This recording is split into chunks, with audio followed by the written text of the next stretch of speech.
Olá, meus queridos alunos, minhas queridas alunas, sejam bem-vindos e bem-vindas a essa nossa videoaula introdutória do Direito Administrativo. Nós vamos trabalhar aqui basicamente o conceito de direito administrativo, algumas características essenciais do direito administrativo no Brasil, mas principalmente a evolução da nossa concepção de administração pública, passando do modelo burocrático ao modelo gerencial. E o nosso autor de referência para essa nossa aula de hoje é o professor Alexandre Maza. Ele tem um manual aí que é voltado principalmente para quem está estudando durante a graduação, para quem está estudando aí para concursos públicos, até para a prova da OAB. Então eu vou colocar o link aqui embaixo do nosso autor de referência para caso você tenha interesse em adquirir este livro. É uma excelente obra, um excelente investimento aí em prol dos seus estudos e foi o autor que eu utilizei para preparar esta aula de hoje. Bom, o direito administrativo, a primeira coisa que vocês têm que saber é que existe muita divergência entre os autores a respeito do conceito. De conceituações, de modo geral, não só o conceito de direito administrativo em si, mas alguns posicionamentos diferentes entre os autores. E nós temos hoje três grandes correntes no direito administrativo, três autores tradicionais que trabalham esses conceitos de diferentes formas, sendo o mais antigo e o mais tradicional deles o Eli Lopes Meireles. Ele é considerado o grande pai do direito administrativo, ele desenvolveu muitos conceitos que nós utilizamos hoje, mas ele já é falecido há alguns anos, hoje a obra dele é atualizada por terceiros. Vou colocar o link aqui, é uma excelente obra para você, por exemplo, fundamentar o seu TCC, para você aprofundar os seus estudos. Temos um outro autor, que ele já é um autor assim, mais moderno, mais contemporâneo, mais arrojado no que tange aos seus posicionamentos do direito administrativo, que é o Celso Antônio Bandeira de Mello. Vou colocar o link aqui embaixo. Enquanto ele está em uma ponta, ele está em outra ponta, porque ele tem uma visão muito mais assim, muito mais democrática, muito mais arrojada, muito mais moderna, das instituições aí que envolvem o direito administrativo.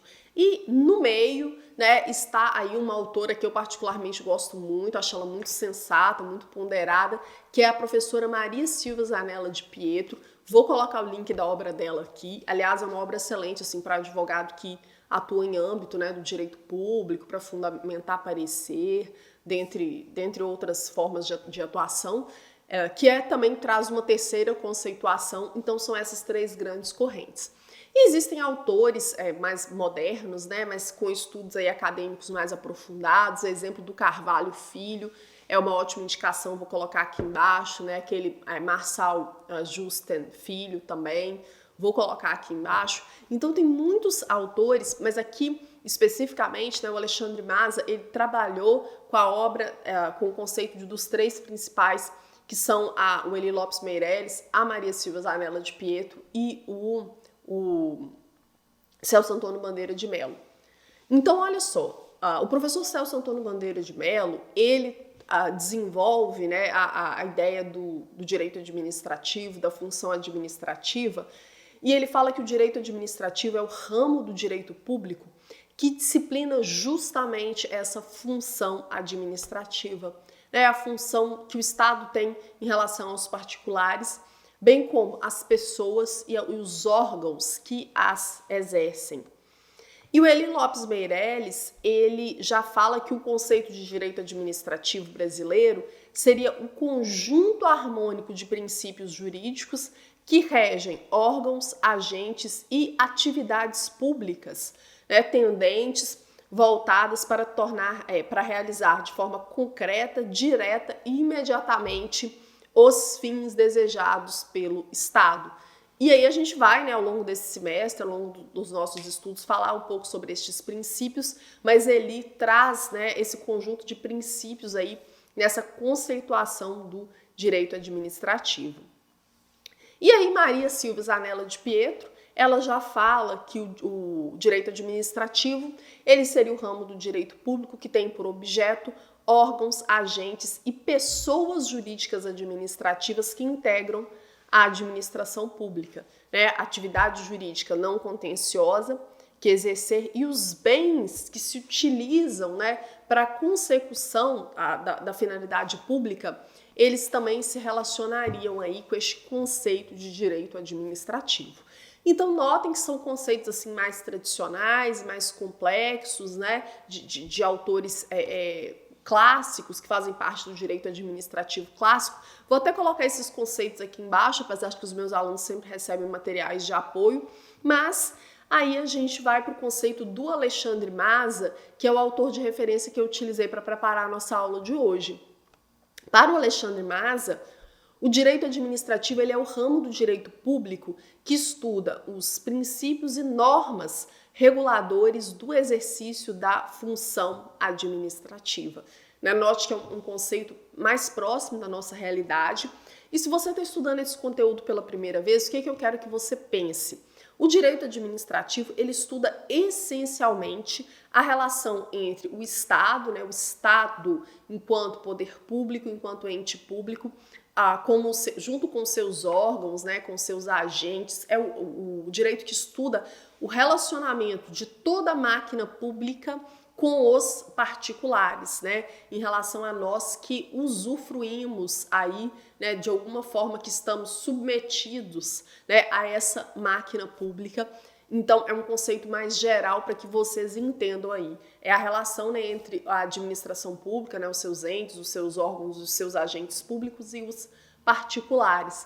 Então, em sua essência, seria isso que o direito administrativo ele trabalha. Então, o direito administrativo ele tem algumas características, né, essenciais. Primeiro, ele é um ramo relativamente recente em se tratando de direito, ele se desenvolveu somente a partir do século XIX. Ele não está codificado, a gente não tem um código específico, né, de direito administrativo igual a gente tem o Código Civil. Então, o direito administrativo ele tem fundamento principalmente na Constituição Federal, né, mas também em legislação esparsa. Ele adota o modelo inglês de jurisdição una, né, como forma de controle da administração. Então, atos praticados pela administração pública podem ser revistos pelo Poder Judiciário, podem ser levados, né, ao Poder Judiciário. E o direito administrativo, ainda na concepção do professor Alexandre Maza, ele é influenciado apenas parcialmente pela jurisprudência, né, uma vez que a manifestação dos tribunais, elas são apenas indicativas, diferentes de outros ramos do direito, né, em que a jurisprudência ela tem assim, um peso muito grande, é que a influência no direito administrativo é parcial, ok? Mais uma vez, estou falando com base na obra do professor Alexandre Maza, vou colocar o link aqui embaixo. Então, é preciso que vocês saibam, né, que o direito administrativo ele é um ramo autônomo do direito, né? Ele tem aí princípios, conceituação própria, né, autores que estão aí encarregados deste tipo de estudo, ok? A gente tem algumas diferenças, né, para o direito administrativo entre o conceito, por exemplo, de Estado, o conceito de governo, né, de poder executivo, de administração pública. Então, para o professor Alexandre Maza, o Estado seria um povo situado em um determinado território, né? O território seria o espaço físico aqui, e sujeito a um determinado governo. Então, quando a gente fala em Estado, a gente estaria falando, por exemplo, é um conceito parecido com o conceito de nação. É um povo situado em um determinado território e que está sujeito a um determinado governo. E aí, o conceito de governo mudou muito nos últimos tempos, né? O professor Alexandre Maza, para poder resumir, ele fala que o governo seria a atividade diretiva do Estado. Então, numa concepção mais objetiva, né, o governo seria essa atividade do Estado de dirigir, né? Seria essa atividade diretiva do Estado que ele praticaria aí em relação aos cidadãos e cidadãs. É por isso que a gente fala, por exemplo, o governo FHC ou o governo Lula, só para citar alguns exemplos, ok? E aí, o poder executivo seria todo o conjunto, né, de órgãos estatais que estão sob a direção superior do chamado chefe do poder executivo, que em âmbito do município é o prefeito, em âmbito do estado é o governador e em âmbito federal seria o presidente. Então, o Poder Executivo seria todo o complexo de órgãos, né, estatais que estão estruturados sob a direção do chefe do Executivo.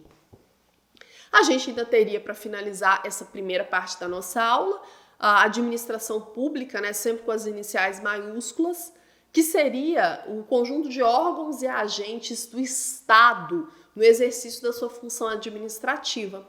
Então, a administração pública seria todos os entes aí que cumprem com funções para o Estado, integrando o Estado.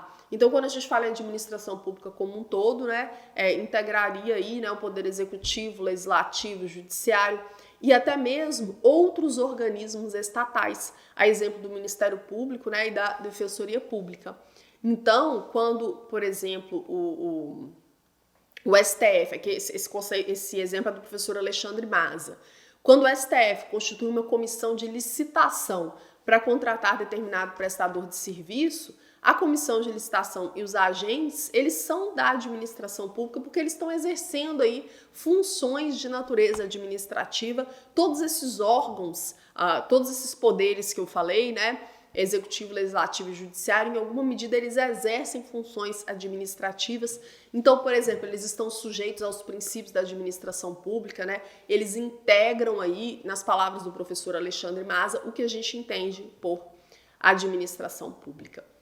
E aí a gente pode pensar que existem 3 tarefas, né, precípuas da administração pública moderna. Nas palavras do professor Alexandre Maza, né, a administração pública moderna, primeiro, ela exerce o poder de polícia, e aí nós estamos falando dessa missão da administração pública de limitar e de fiscalizar os interesses privados em prol dos interesses públicos.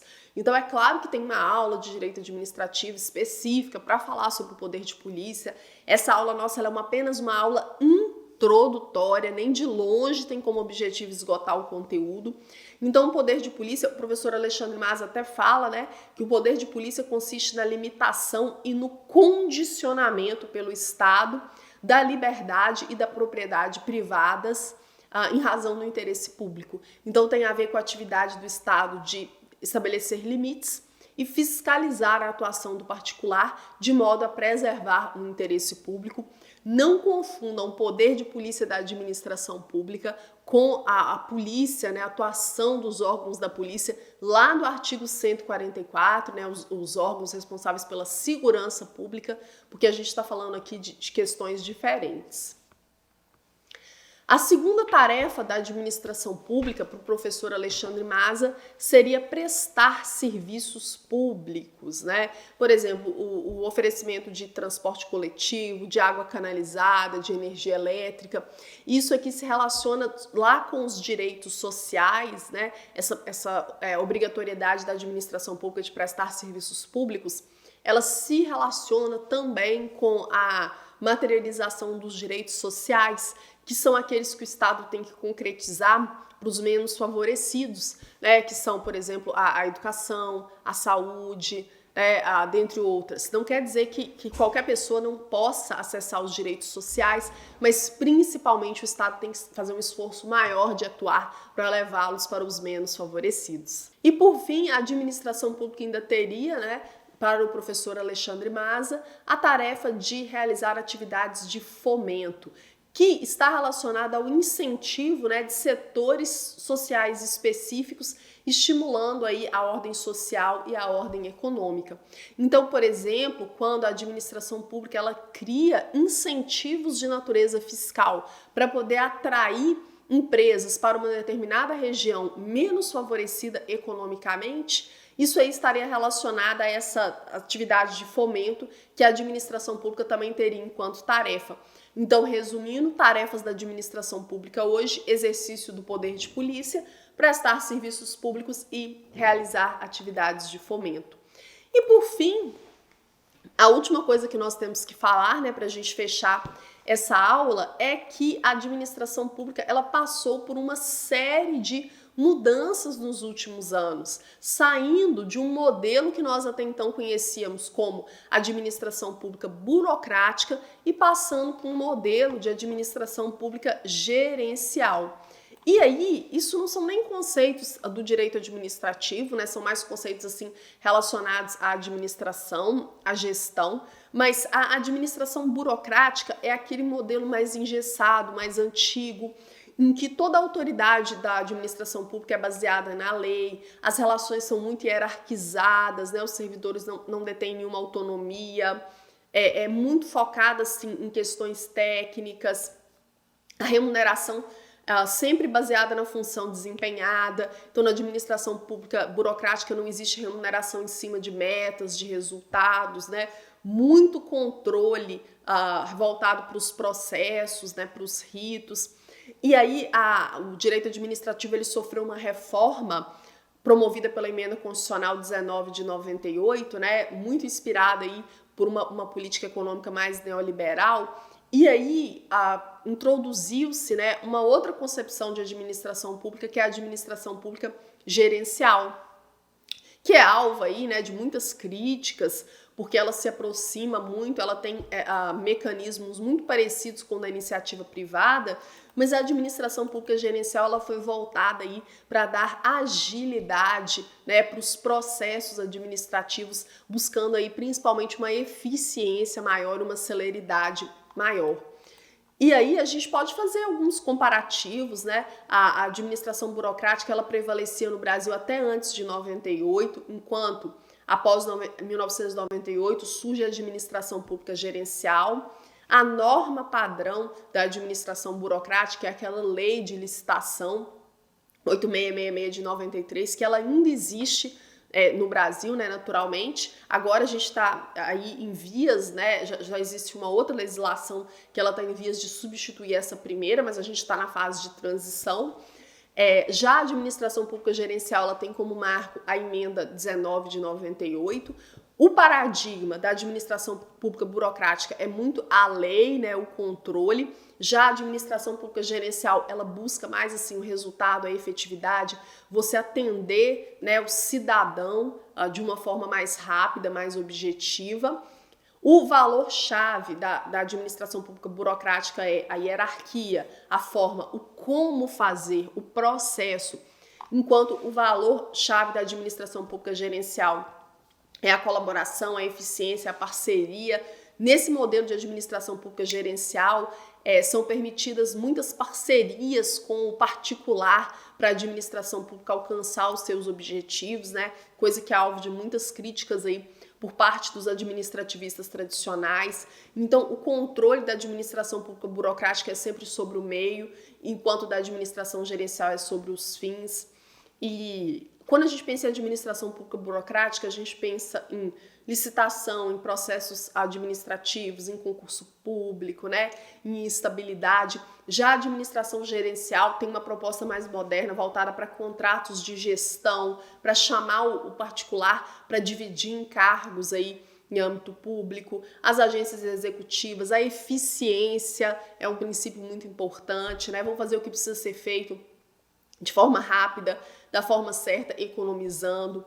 E a principal característica da administração burocrática é ela ser autorreferente, voltada para ela própria, enquanto a administração pública gerencial ela já é voltada aí para o cidadão.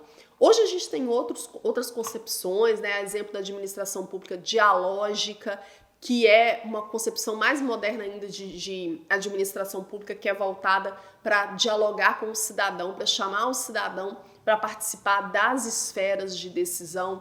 E a gente vê isso muito, né, por meio dos conselhos, né, os conselhos municipais, aí os conselhos de participação popular, que agregam a sociedade civil.